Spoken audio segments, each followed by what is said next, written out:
I'm going to read Genesis 13. We read Genesis 12, where Abram lied and said Sarai was his sister when she was his wife. And Pharaoh was not happy because God punished Pharaoh for trying to court Sarai. And so they got sent off. But yeah. So, Genesis 13. Abram and Lot separate. So Abram went up from Egypt to the Negev with his wife and everything he had, and Lot went with him. Abram had become very wealthy in livestock and in silver and gold. From the Negev he went from place to place until he came to Bethel, to the place between Bethel and Ai, where his tent had been earlier, and where he had first built an altar. Then Abram called on the name of the Lord. Now Lot, who was moving about with Abram, also had flocks and herds and tents, but the land could not support them while they stayed together, for their possessions were so great that they were not able to stay together. And quarreling arose between Abram's herders and Lot's. The Canaanites and the Perizzites were also living in the land at the time.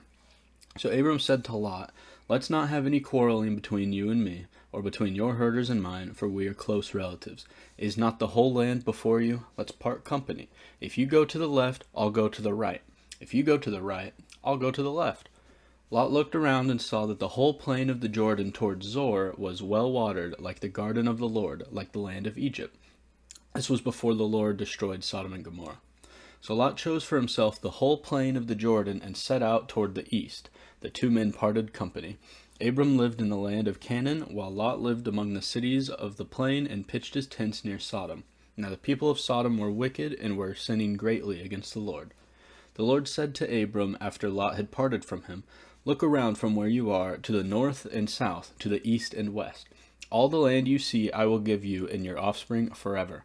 I will make your offspring like the dust of the earth, so that if anyone could count the dust, then your offspring could be counted.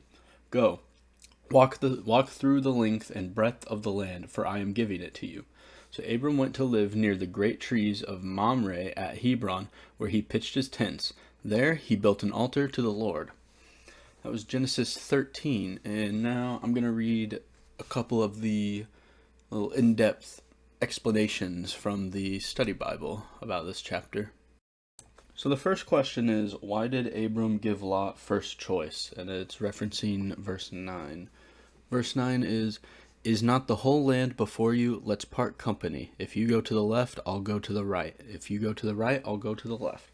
And the explanation is, Abram demonstrated his confidence in God by giving Lot first choice. The choice Lot made resulted in his leaving the land. Thus, at the end of the chapter, God could tell Abram that all the land was now his. Because Lot chose first, he relinquished his right to the land. Regardless of Abram's motivation, the narrator wanted us to understand that Lot voluntarily gave up his claim.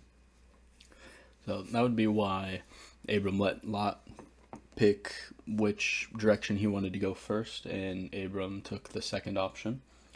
The next study question is just why compare offspring to dust in verse 16, where God was saying, "I will make your offspring like the dust of the earth, so that if anyone could count the dust, then your offspring could be counted."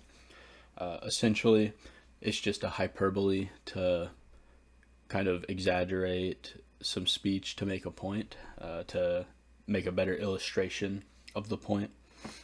But yeah, that was Genesis 13.